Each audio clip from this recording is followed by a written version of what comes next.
Bienvenue sur Oli et Thanato, le podcast qui parle de la mort et des deuils pour les vivants. Je suis Charlène, accompagnante des deuils et facilitatrice des transitions de vie. Dans ce nouvel épisode, notre invité va vous partager l'épreuve à laquelle il a dû faire face. Que lui est-il arrivé ? Qu'est-ce qu'il a mis en place pour accepter cet obstacle de vie ? Comment a-t-il fait preuve de résilience ? Qu'est-ce qui lui a permis de se relever ? À travers ces mots, vous percevrez qu'aussi terrible soit un deuil, une perte ou un changement, ce ne sont pas des fins en soi. Il est possible de s'en relever en cheminant pas après pas, chacun à son rythme et avec ses propres ressources. J'espère que vous trouverez l'écho et la résonance dont vous avez besoin pour cheminer dans votre propre processus, accueillir l'impermanence de la vie et voir cette transition comme une renaissance. Écoutons tout de suite son témoignage de résilience. Je suis ravie de vous accueillir pour un nouvel épisode et cette semaine, j'ai le plaisir de recevoir Julie. Julie, merci d'avance pour son témoignage et pour cet échange et cette conversation riche, je n'en doute pas qu'on va pouvoir avoir sur un sujet qu'on n'a pas encore abordé sur Oli et Thanato et je te laisse te présenter de la manière dont tu le souhaites. Merci Charlène et bonjour à tous. C'est un immense plaisir et honneur vraiment d'être là avec toi. C'était pas quelque chose de simple pour moi et tout a été très fluide en fait entre nous. Donc merci déjà pour tout ce que tu fais. J'ai écouté la plupart de tes podcasts dès que j'ai le temps. T'es avec moi en voiture ou autre et c'est toujours un plaisir de découvrir aussi l'histoire des autres. Pour en revenir sur moi, alors une présentation pareille, c'est pas quelque chose de simple, mais pour faire court, je suis accompagnatrice en libération émotionnelle et j'aide les gens en fait à pouvoir tout simplement arriver à s'aimer, à exprimer en fait qui ils sont pleinement, et puis surtout à ne pas refouler leurs émotions, mais plutôt les accueillir et essayer de comprendre justement ce qui se passe pour ne plus avoir de mots du corps incompréhensibles. Essayer de savoir en fait qu'est-ce qui se passe à l'intérieur de nous. Donc travailler l'estime de soi, l'amour de soi, la confiance en soi. Voilà, à travers pas mal de petites astuces. Voilà en gros, pour faire simple. Merci pour cette simple et belle présentation. Il n'y a pas besoin de grand-chose, hein. Parfois, juste ce qui résonne en soi, que ce soit court ou long, qu'importe. On n'est jamais exhaustif. Si on devait être exhaustif en une phrase, ce serait un peu triste, j'ai envie de dire. Et justement, on a envie de parler aujourd'hui de cette construction de soi, comment on se construit, certes, tout au long de la vie, mais finalement, comment le deuil peut être aussi fondateur et nous aider malgré lui et malgré ça dans notre construction. Ça reprend vraiment cette image et cette idée que le deuil est une renaissance. Par quoi tu as envie de commencer ? Justement, dans ton histoire, dans ton parcours, qu'est-ce que tu as envie de nous partager dans un premier temps ? J'ai envie de dire que chacun justement a sa propre histoire et la chose qui me vient et que j'entends avec beaucoup de mes clients, c'est ou même juste avec des personnes avec qui on côtoie, on se prend vraiment la tête pour énormément de choses et il y a surtout pas à se comparer en fait des histoires de chacun. On a tous notre sensibilité, tous notre manière de voir les choses et la mienne. Voilà, a été la mienne. Encore une fois, j'ai plus envie de me comparer, mais j'ai vécu des choses qui pour moi étaient vraiment très compliquées. Et le message, c'est vraiment de vivre à sa manière, d'essayer de se comprendre au mieux de comment on fonctionne pour justement arriver à avancer plus facilement. Parce que moi, ça a commencé vraiment par la légitimité de vivre, tout simplement. Et je l'ai compris que très tardivement, donc c'est-à-dire qu'il y a très peu de temps. Et c'est vraiment ça, de s'accepter et de pas se comparer aux autres par rapport à notre histoire. Parce qu'il y aura toujours pire, mais il y aura toujours mieux. Et qu'est-ce que ça fait pour nous, vraiment ? Carrément. Et merci pour ce rappel et ce message. Je le dis souvent, mais voilà, chaque deuil est unique. Chaque deuil pour un même défunt, selon les différentes personnes et le lien qu'on avait avec ce défunt sera unique. Le deuil que vous avez eu peut-être il y a quelques jours, quelques semaines, quelques mois ou quelques années ne sera pas le même que celui que vous avez peut-être eu il y a 10 ans ou que celui que vous aurez dans 10 ans. Et ça, c'est vraiment important de ne pas se comparer parce que dans tous les cas, ça nous apporte rien. Et que, comme tu le dis, justement, il y a aussi tout on parlait de construction de soi, dans le fait de se construire, on se construit pas tout seul, on se construit avec des gens et les gens qui nous entourent, c'est notamment aussi notre famille, nos proches, nos amis, notre école. Tu parlais de cette légitimité de vivre que tu as compris assez récemment. Est-ce qu'elle a et si tu as envie d'en parler, bien entendu, est-ce qu'elle a un lien avec cet impact de la famille, l'éducation, les valeurs, le passé, ou pas du tout? Je dirais pas vraiment, parce que j'ai eu la chance, et j'ai la chance, parce que ma famille est encore là, j'ai la chance d'être dans une famille très soudée, où j'ai un papa qui m'a énormément appris à communiquer parce qu'il communique beaucoup. J'ai vraiment une chance incomparable par rapport à ça, parce que je sais qu'il y a beaucoup de personnes où c'est pas le cas. Donc là-dessus, ça n'avait rien à voir. J'ai toujours été très entourée, très aimée, mais une sensation de solitude immense, constante, tout le temps. Donc c'était vraiment interne, c'était vraiment propre à moi-même en fait. C'est pour ça que la plupart des personnes ne comprenaient pas ce que je vivais et surtout ne voyaient pas, parce que je ne voulais surtout pas le montrer. Donc j'ai porté un masque pendant bien longtemps, parce que ça a toujours été Julie, est toujours joyeuse, lumineuse, elle va toujours très bien, et dès que je montrais la moindre faiblesse entre guillemets, les gens ne comprenaient pas et pensaient que j'étais entre guillemets tellement forte que pour eux c'était pas logique que je n'aille pas bien. Donc en fait je me suis cachée derrière ça, et qu'en effet je devais forcément tout le temps aller bien, et ça en est venu à énormément de mal-être sur plein de sujets différents. Et donc non, ça n'a rien à voir pour le coup avec ma famille, c'est vraiment personnel. Donc c'est pour ça, il y a des fois ça vient d'une famille, des fois ça vient d'amis. Là en l'occurrence c'était vraiment interne à moi-même. Ok. Eh ben, tu prendras la question et dans le sens que tu as envie. J'ai envie de te demander du coup, est-ce qu'aujourd'hui tu te sens légitime à vivre? C'est la première question que j'ai pour toi. Et la deuxième, c'est justement, est-ce qu'il y a eu un impact de ta famille à un autre niveau? Peut-être même si c'était pas par rapport à cette légitimité de vivre, par rapport à cette notion du deuil ou de la mort. Tu réponds à celle que tu veux, et tu as même le droit de pas répondre et de me dire, bah, je prends pire. Non, je suis très heureuse de te répondre que oui, aujourd'hui, je me sens légitime à vivre, et même si on se cherche toujours plus ou moins, enfin voilà, je pense qu'on n'a jamais vraiment la réponse à pourquoi on est là. Et je pense que c'est toujours la question, en tout cas personnellement, où je me poserai toujours la question, est-ce que vraiment il y a quelque chose, je ne sais pas, mais en tout cas je me sens vraiment légitime à vivre, et je suis très heureuse, et j'ai beaucoup de gratitude d'être sur cette terre. Vraiment, j'ai fait énormément de chemin, et si je peux passer le message que si moi j'ai réussi à le faire, vraiment, tout le monde est capable de le faire, parce que je reviens de très très loin, malgré justement mon histoire qui est pas lourde pour certaines personnes, mais qui l'a vraiment été pour moi. Donc c'est vraiment ce message d'espoir que je voulais partager, c'est que si vraiment j'y suis arrivée, on est tous en capacité de le faire. Bien sûr. Merci et félicitations pour ça. Et puis, bah, du coup, je rajoute une question bis à ma question précédente. C'est qu'est-ce qui t'a aidé justement à trouver pour garder tes termes, cette légitimité de vivre et de trouver cette gratitude et ce sourire que moi j'ai en face de moi là aujourd'hui sur ton visage, et que j'espère auditeurs et auditrices pourront sentir à travers ta voix. Merci, je vois le tien aussi. Je pense que ma réponse va répondre aussi à ta deuxième question où j'ai pas forcément répondu.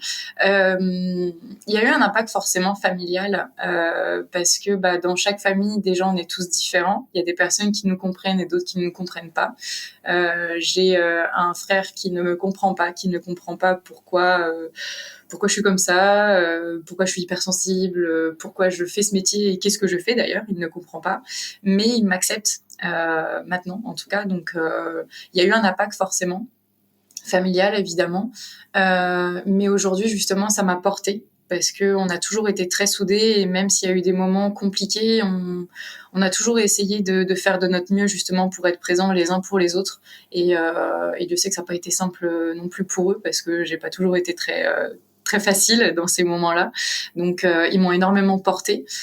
La famille déjà, en effet, le fait d'être entourée par des personnes vraiment qui m'aiment et que j'aime, ça je pense que c'est vraiment très important d'être entourée par les bonnes personnes, même si il n'y a pas forcément de bonnes ou mauvaises personnes, mais quelles sont vraiment les personnes qui ont envie de nous porter vers le haut, et celles qui, à l'inverse, nous tirent plutôt vers le bas.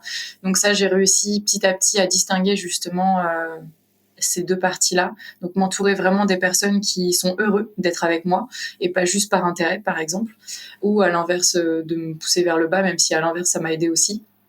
Et l'autre chose, c'est de me développer dans ma spiritualité, et notamment dans le chamanisme, où ça m'a vraiment permis de comprendre en fait qui je suis, tout simplement.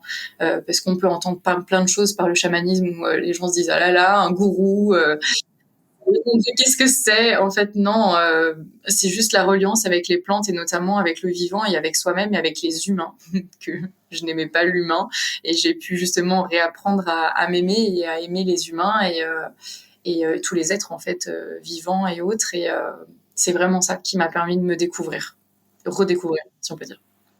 J'aime beaucoup ce que tu as dit par rapport notamment à ton frère, où malgré l'incompréhension, il y a eu une acceptation.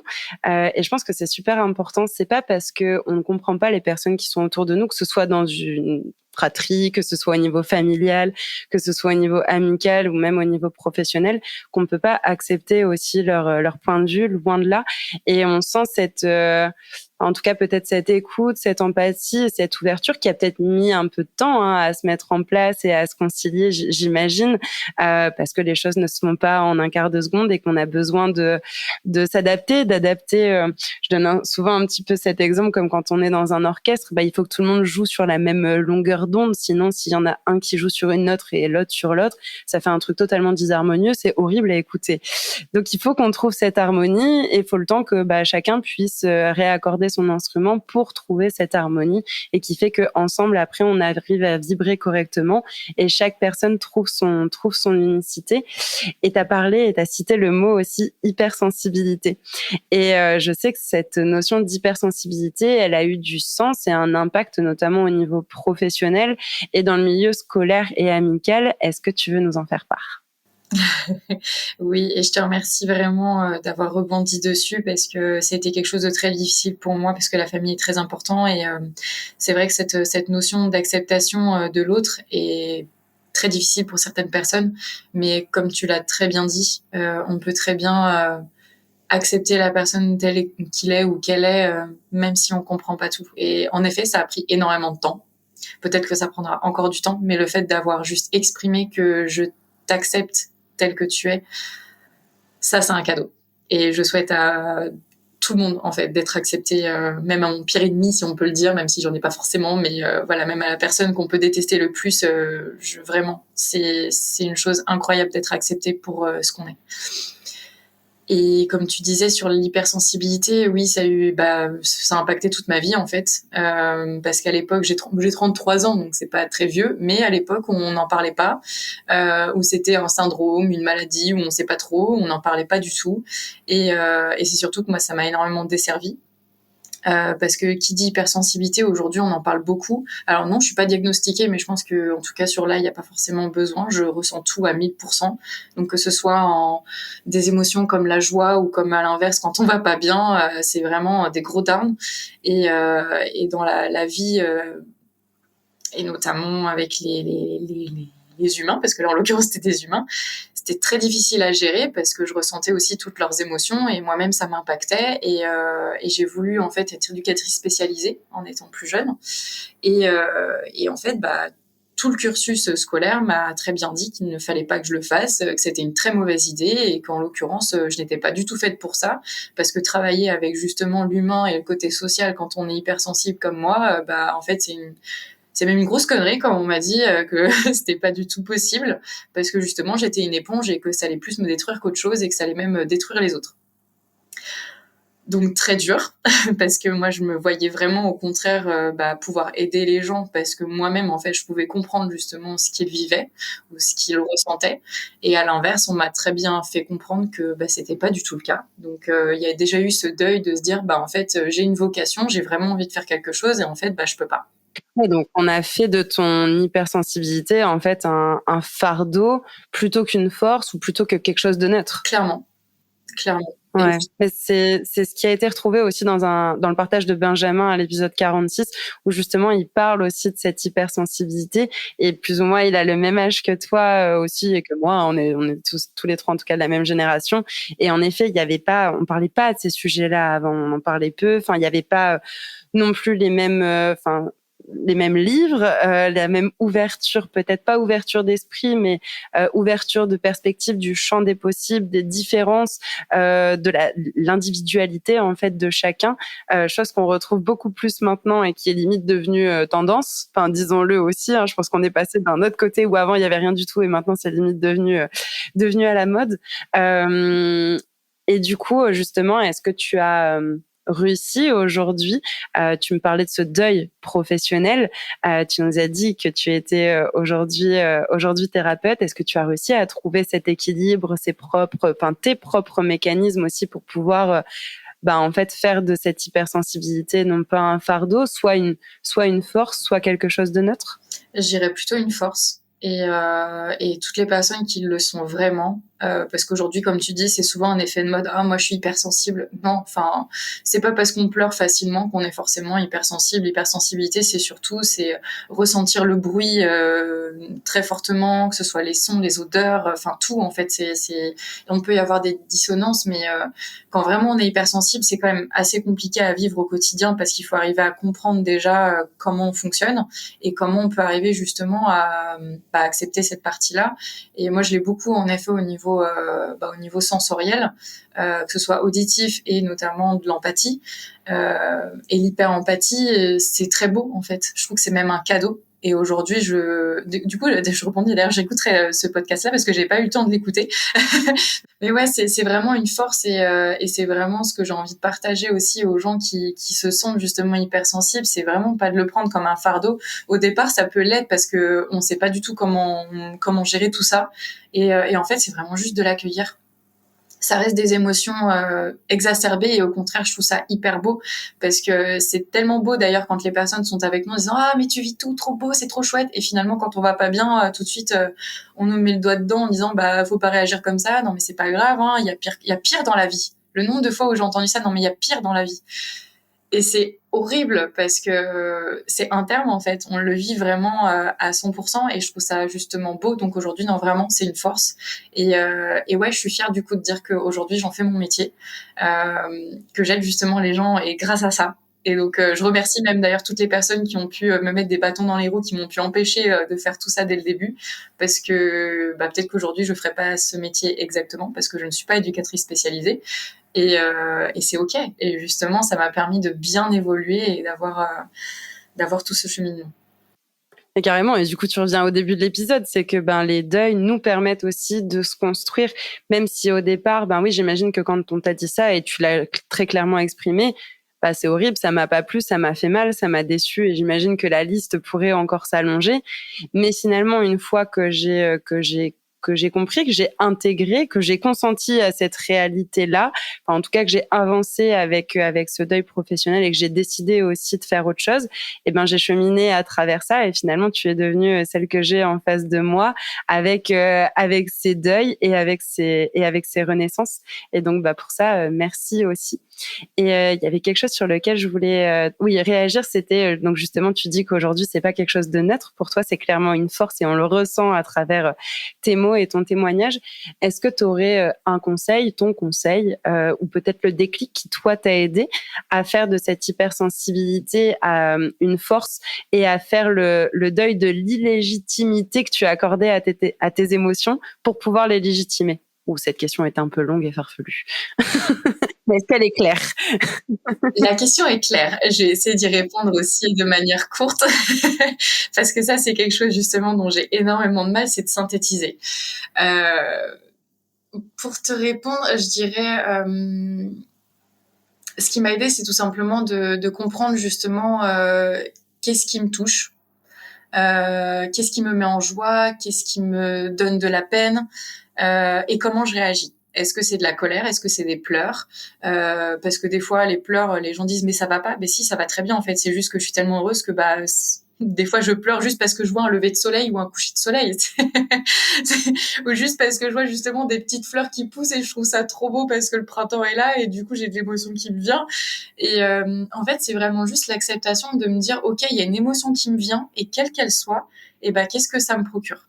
Et et c'est vraiment comme ça que c'est venu. Et puis en étant encore une fois entourée des personnes qui aimaient ma présence et qui me comprenaient, ou qui, même s'ils me comprenaient pas, qu'ils acceptaient ma manière d'être et qui m'ont dit waouh, en fait je pensais pas qu'en fait on pouvait vivre l'instant présent comme ça et c'est beau.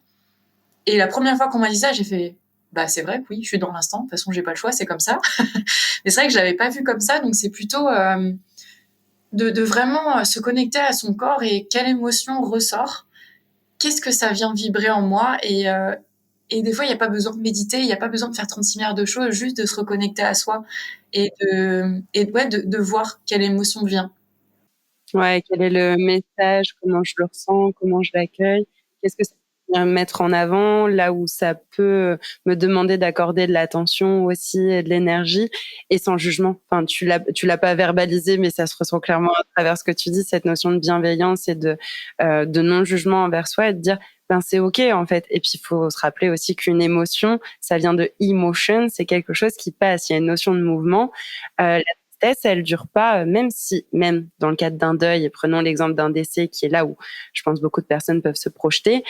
Quand il y a un décès, vous n'êtes pas malheureux et triste H24, 7 jours sur 7, 365 jours par an.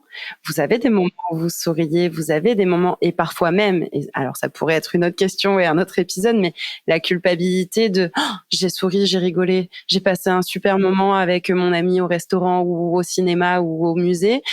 Ah ouais, mais il ou elle est décédé, je ne peux pas m'autoriser ces choses-là. Et ça revient à cette notion de la légitimité. Bon, je vais pas m'étaler sur ce point-là, mais je pense que c'est aussi important de pouvoir conscientiser et rappeler que l'émotion, elle est passagère. Elle est là, elle passe, elle vient vous proposer une information, à vous de la saisir ou non.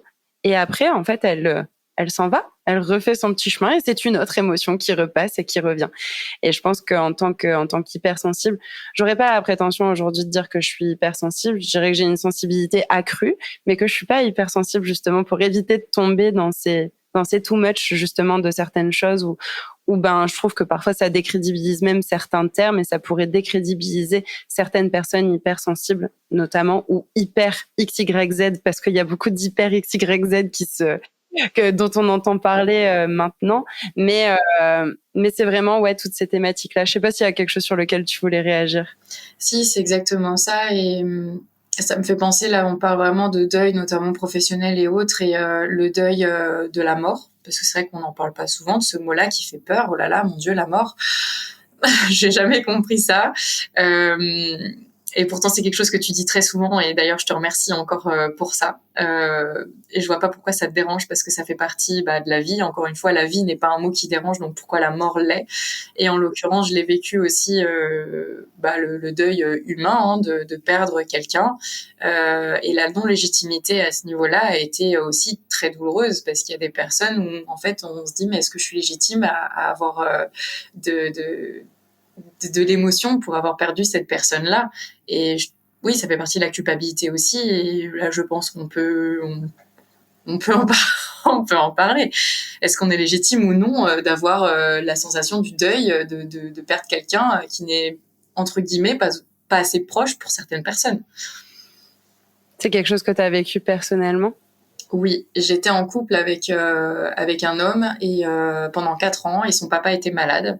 Et en plus, j'ai eu clairement une sorte de fardeau, parce qu'en fait, il a été en rémission, il a été même guéri, et en fait, sa maladie est revenue de plus belle, et en fait, il l'a caché à tout le monde, mais il me l'a dit à moi. Il a été la première personne. J'ai été la première personne, pardon, à le savoir. Euh, et il voulait justement que ça reste entre nous au début, parce qu'il me faisait confiance et qu'on était très très proches. Donc c'était juste mon beau-père, hein, en soi. On se voyait pas non plus très souvent, mais voilà. Et finalement, on a décidé avec mon ancien conjoint tout simplement d'arrêter nos boulots pour prendre soin de lui. Et donc ça a duré à peu près 6 mois, peut-être environ. Donc on était là à son chevet très régulièrement, et finalement, au moment de partir, on a passé une dernière soirée tous ensemble, et du coup une personne veillait à ses côtés, et finalement, il m'a attendu. Il m'a attendu avant de sortir son dernier souffle, en fait. Vraiment. Et ça a été hyper beau, parce que j'ai accompagné donc sa maman, donc il a attendu sa maman, mais il aurait très bien pu partir et mourir à ce moment-là, et pas du tout. Il a attendu, j'ai même vu un bout de son doigt qui a bougé au moment où je l'ai pris dans mes mains, et c'était magnifique comme moment.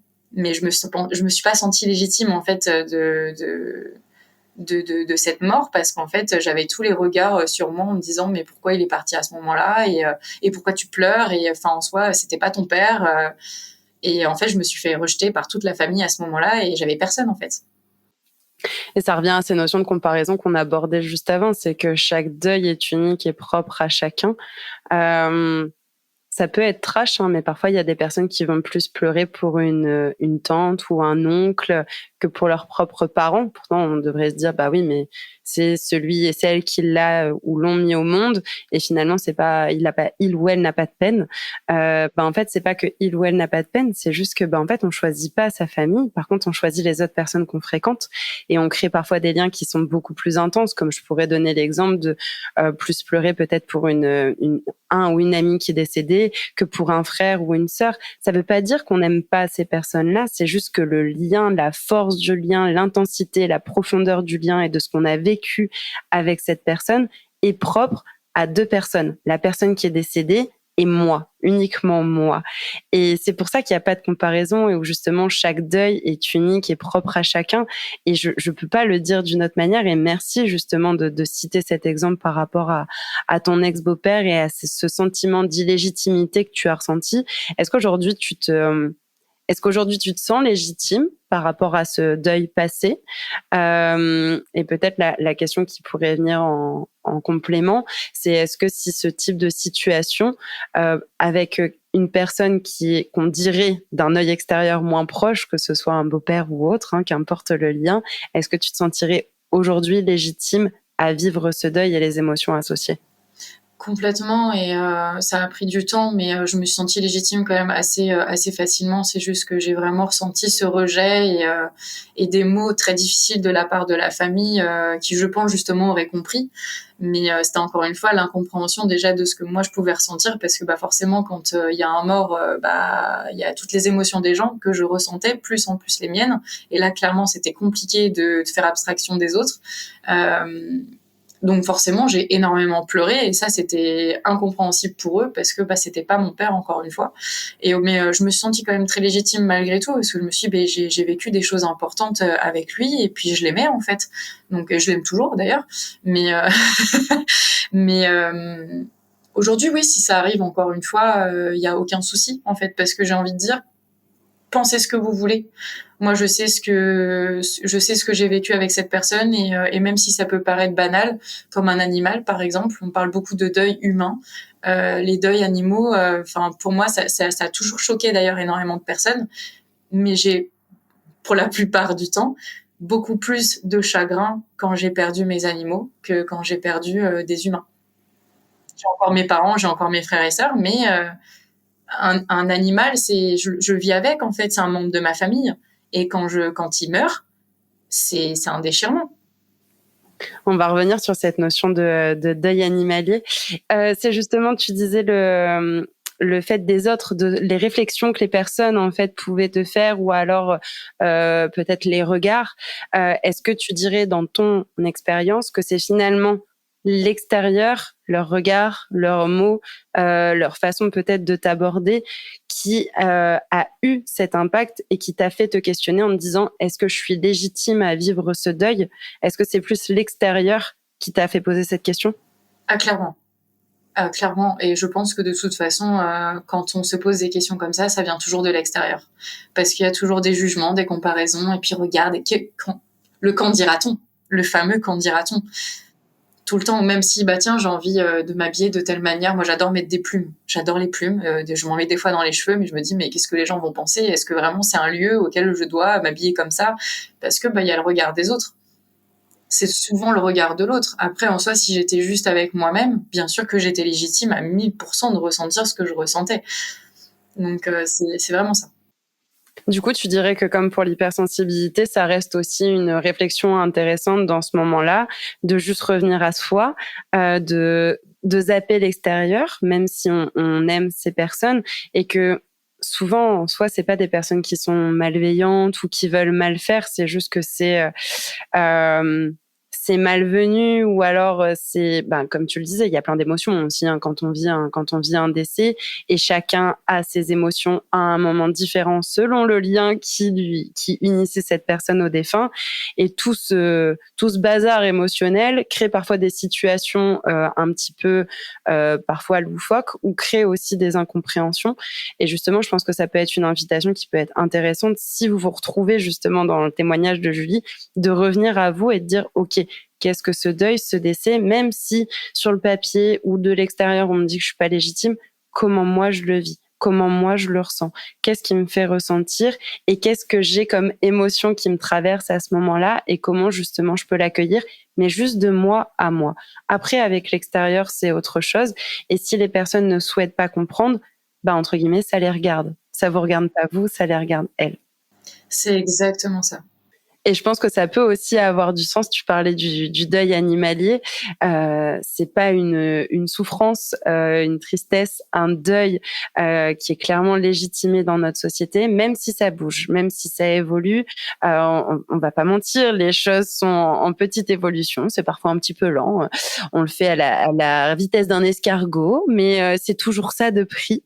On sent que tu es une amoureuse des animaux. Quel animal peut-être tu as perdu, et quelle situation ça a créé justement, où tu t'es sentie peut-être pas légitime aux yeux des autres de vivre justement ces souffrances-là. Je te remercie pour ta question. Et je te remercie pour tout ce que tu as dit auparavant, parce que c'est exactement ça, encore une fois, de revenir à soi. Et voilà, j'ai oublié de dire bonjour. M'oublie. Il tombe à pic. Exactement, il confirme. Donc, j'adore. Donc j'espère qu'il ne fera pas trop de bruit non plus, parce qu'il parle beaucoup. J'ai pas eu beaucoup d'animaux, mais en tout cas dans mon enfance, et ça a toujours été un grand regret, parce que je trouve que l'animal a une force incroyable. En tout cas, ça a toujours été avec eux que je me sentais le mieux. Ça a toujours, voilà, encore une fois, choqué les gens, mais je trouve que l'animal, en fait, ne nous fera jamais de mal, à aucun moment. Et j'ai eu après, une fois que j'ai quitté mes parents, j'ai eu un hamster. Ça a été mon tout premier animal. C'est même eux qui me l'ont offert pour mes 18 ans. Et c'est le premier, du coup, justement, que j'ai perdu. Et ça a commencé comme ça. Bon, il y avait des poissons rouges, mais bon, il n'y avait pas vraiment de lien de la même manière. Le hamster, ça a été vraiment ma toute petite bête que je pouvais avoir dans mes mains, où je l'avais avec moi dans une petite boule. Enfin voilà, c'était mon petit bébé. Et sauf qu'un hamster, ça a une durée de vie très très courte. Hein. C'est 1 an, peut-être 1 an et demi grand max, mais moi ça a été 1 an tout pile. Donc je l'ai eu le jour de mon anniversaire, il est mort le jour de mon anniversaire. Voilà. Donc déjà rien que pour ça, compliqué. Je devais aller au boulot, c'était très difficile parce que je l'ai découvert comme ça.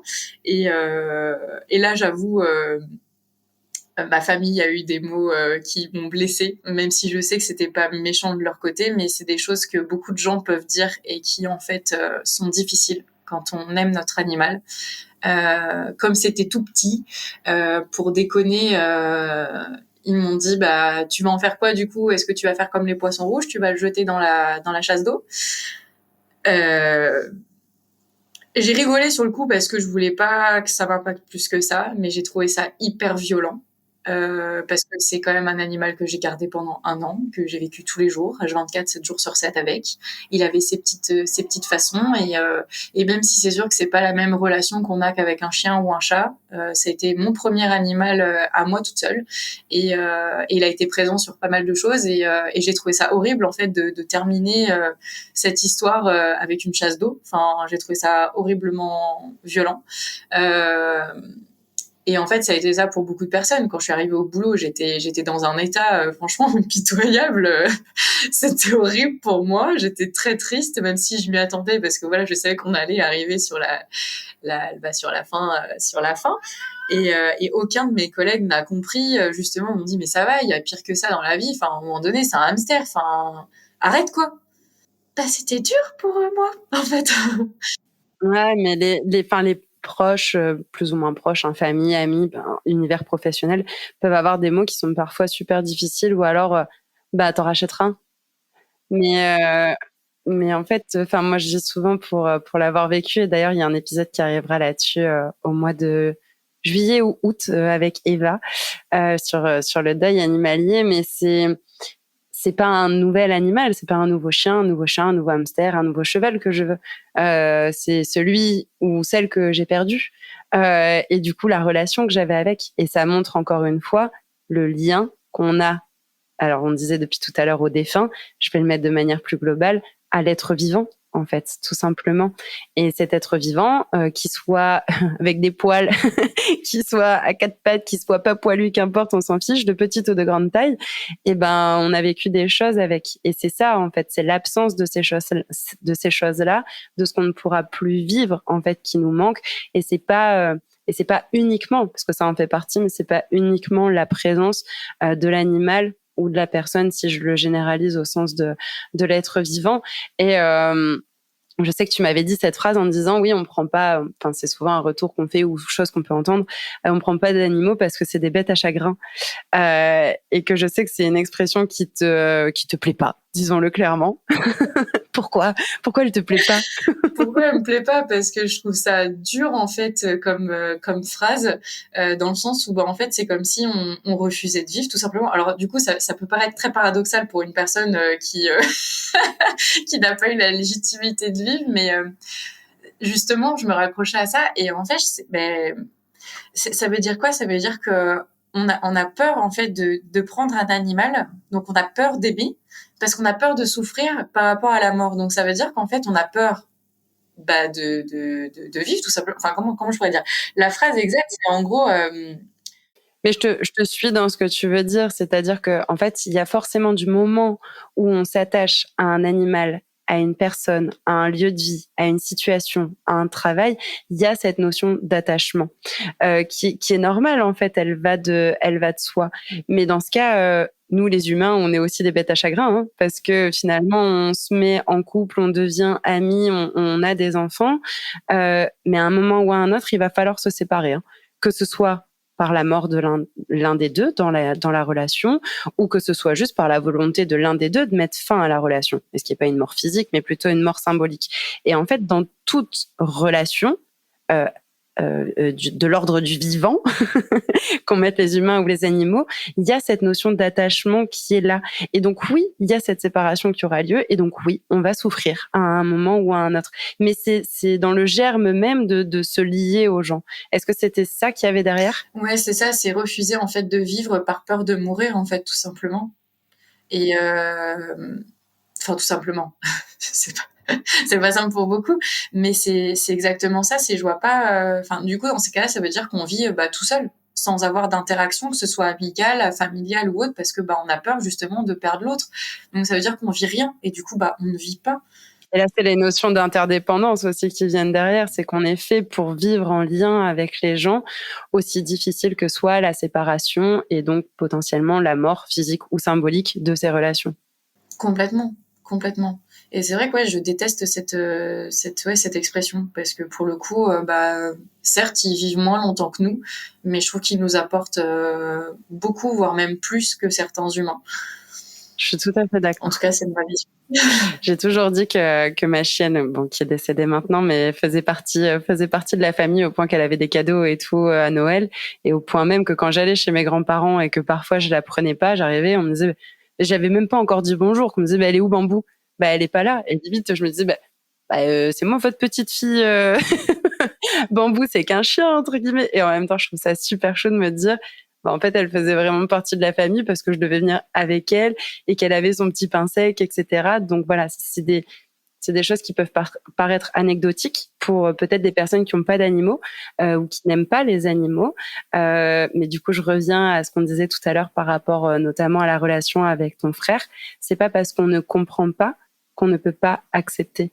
Et c'est faire preuve aussi d'ouverture d'esprit, de non-jugement, de bienveillance et finalement d'amour, surtout quand on aime la personne. Maintenant, c'est quelqu'un qui est pas proche de nous, avec qui on n'est pas en lien, soit. Mais voilà, on peut passer à travers, on s'en fout. Mais quand c'est des personnes qu'on côtoie et qu'on aime, peut-être que vous, ça vous fait rien, peut-être même que vous trouvez ça, et je vais mettre le mot volontairement, débile, inutile, insensé, illogique. Mais si pour cette personne, ça a du sens, c'est nécessaire, ça fait partie des besoins à exprimer, ben soit dites-lui que vous n'êtes pas capable, tout simplement. Je me sens pas capable de t'écouter et de légitimer ta souffrance parce que ça rentre pas dans ma vision des choses, ou alors ben essayer de lui prêter une oreille. Mais je pense qu'il vaut mieux être sincère et honnête en disant je ne me sens pas capable de, et je pense que là je me place d'un point de vue très personnel, je serais plus à même de l'entendre de la personne en disant elle a au moins la gentillesse de me dire qu'elle s'en sent pas capable. Donc à partir de là, c'est limite comme si pour moi elle s'en sentait capable et qu'elle comprenait ce que je vivais, mais c'est juste elle n'est pas la bonne personne pour peut-être recevoir ou être une épaule. Ouais, je suis d'accord avec ça. Et d'ailleurs, parce que ça nous arrive à tous, hein. Il y a des choses qu'on ne comprend pas et c'est ok. Enfin, sinon, si on comprenait tous et si on avait tous la même vision, la même opinion, franchement, on s'ennuierait en fait. Donc, au contraire, et je trouve ça même beaucoup plus beau et plus fort quand une personne nous dit, je suis désolée, là, je comprends pas, ou en effet, je me sens pas parce que j'ai pas la force de t'écouter ou parce que c'est même trop difficile des fois pour nous. Et c'est ok, mais au moins comme ça, je trouve qu'il y a un respect en fait mutuel de se dire, il y a pas de jugement, j'ai du mal à comprendre, donc je suis peut-être pas la meilleure personne à même de t'écouter pour ce moment-là. Et ça, je trouve ça d'autant plus beau. Carrément. Merci de l'avoir Merci à toi pour cet échange, parce que sinon je parlerais toute seule. Ce serait beaucoup moins fun. Et pour terminer cet épisode, il y a quelque chose qu'on a en commun, c'est cette notion aussi d'accompagnement. On parle de légitimité depuis tout à l'heure. Donc, devenir légitime, c'est faire le deuil de ces sensations et de ces sentiments d'illégitimité qu'on pouvait avoir. Est-ce qu'il y a un petit mot ou des petits mots que tu as envie de nous partager sur cette notion de deuil, légitimité, l'aspect aussi émotionnel dans la construction de soi, comme on a pu l'aborder depuis tout à l'heure, que tu veux nous partager pour conclure cet épisode? En message, pour conclure, il y a beaucoup de choses. Je pense qu'on a dit déjà énormément de choses sur tout ça. Le principal message que je pourrais dire, c'est encore une fois de s'écouter. Qu'est-ce que moi je ressens? Pourquoi je ressens ça? Et vraiment de s'écouter un maximum, de pas refouler ce qui nous vient, comme les émotions justement nous viennent, partent, reviennent, repartent. Elles font leur vie et ça fait partie justement du mouvement de la vie aussi et d'accepter ça. Surtout les émotions les plus désagréables. J'ai pas envie de dire négatives parce que pour moi il n'y a pas d'émotions négatives. Elles sont toutes là pour quelque chose. Mes émotions préférées moi aujourd'hui sont la colère et la peur parce que c'est les plus difficiles à accepter. Et au contraire, justement, j'aime les écouter. Donc le message, c'est écoute-toi. Qu'est-ce qui se passe au fond de toi? Qu'est-ce que tu ressens? Et peu importe en fait ce qui se passe autour de toi, si t'es pas compris, c'est pas grave. C'est comme une plante en fait. Si elle pousse pas, c'est peut-être parce qu'elle est pas au bon endroit. Et dans ces cas-là, change de lieu, change de personne avec qui tu es. Même si des fois ça peut être hyper difficile, même si des fois ça peut faire peur. Et que c'est aussi des deuils. Oui, c'est aussi des deuils. Il y en a énormément des deuils en fait. Il y a pas que animalier, il y a pas que la mort d'un humain, d'un animal. C'est la mort justement de perdre une activité qu'on appelle ça professionnelle, de perdre quelqu'un parce que du coup on se sépare comme tu parlais tout à l'heure. Il y a plein de deuils en fait et c'est ok. Ça fait partie justement de la vie. S'il ne nous ferait pas entre guillemets souffrir, ça ne serait pas la vie. Mais à côté de ça, il y a plein de belles choses. Donc en soi, on souffre uniquement si on est dans la résistance. Donc pour moi, c'est ça. Oui, c'était beau ça. J'ai trouvé ça très très beau. Vraiment, c'est pour vous dire à quel point j'ai fait du chemin, parce que pour que moi j'arrive à dire ça, vraiment, c'est qu'il y a quelque chose qui s'est passé. Et oui, si on souffre, c'est vraiment parce qu'il y a de la résistance. Donc juste d'écouter ce qui se passe en nous et de pas se juger soi-même, en fait. Juste d'accepter et d'accueillir ce qui vient. Ouais, je suis grave d'accord avec toi et cette notion de résistance, elle me parle. Moi, je dis souvent passer de la résistance à la résilience parce que justement, dans ces deuils, on est en résistance parce qu'on veut pas, on n'est pas d'accord avec la situation, on veut pas de ça, on veut revenir à avant, à cette vie d'avant qui existera plus jamais ou en tout cas plus jamais de la même manière. Et tant qu'on est dans cette résistance, oui, on souffre. C'est comme si on se rajoutait des boulets aux pieds et que c'est de plus en plus difficile parce que on ne veut pas accepter, intégrer ou alors consentir à cette nouvelle réalité. Vous prenez le terme qui a le plus de sens et le plus d'écho en vous. Malheureusement, aussi difficile, dramatique, horrible soient les circonstances de votre vie et de ce deuil physique, symbolique, en fait, c'est là. Et souvent, on ne peut pas réellement faire autrement que d'avancer malgré ça. Et ça a le droit de vous mettre en colère. Et dans ce cas-là, je reprends ce que tu disais. Qu'est-ce que la colère veut dire? Et si là, les mots que je viens d'avoir vous mettent en colère, essayez peut-être de vous questionner en vous disant, pourquoi? Pourquoi ça me met en colère? À quoi ça fait écho en moi? Et peut-être sur quoi je suis en résistance et sur quoi je fonce la tête dans le même mur à chaque fois et je me fais de plus en plus mal à chaque fois. C'est exactement ça. Merci beaucoup. Merci à toi. Est-ce qu'il y a quelque chose qu'on n'avait pas abordé et que tu souhaitais aborder? Dans tous les cas, tous les liens et tous tes liens seront en description pour qu'on puisse te retrouver sur les réseaux, etc., pour qu'on puisse aussi directement te contacter. Est-ce qu'il y a quelque chose que tu voulais ajouter pour conclure? Non, juste de la bienveillance et de l'amour, de s'apporter de l'amour et de la bienveillance. Je pense que c'est pour ça que ce monde, justement, va mal, entre guillemets, parce qu'on est en manque d'amour. Et c'est pourquoi je fais ce métier et j'ai vraiment envie d'apporter de l'amour, de la paix et d'ouvrir justement la parole à justement des choses qui sont difficiles sur pourquoi je souffre et comment je souffre et d'écouter justement ce qui se passe et comme tu disais, voilà, d'écouter la colère, d'écouter les joies. Parce que c'est facile d'écouter les émotions positives ou agréables parce que voilà, elles sont là et c'est hyper simple, mais à partir du moment où ça vient nous chercher, pourquoi ça vient me chercher? Pourquoi je suis en colère? Pourquoi j'ai peur?